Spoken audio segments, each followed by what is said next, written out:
শীতকালে ডাল থেকে চারা তৈরি করার কিছু ফুলের নাম বলবো। চন্দন ফুল, লাল জবা ফুল, কাঁটা মুকুট ফুল,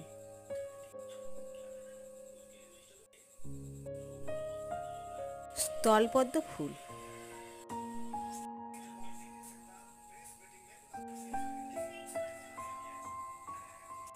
গোলাপি জবা ফুল,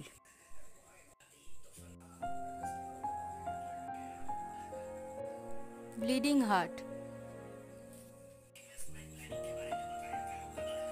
গন্ধরাজ ফুল, বেল ফুল, টগর ফুল, অলকানন্দ ফুল। ডাল থেকে খুব সহজভাবে চারা তৈরি করতে পারবে। ভিডিওটা ভালো লাগলে লাইক করে পাশে থাকবে। ধন্যবাদ।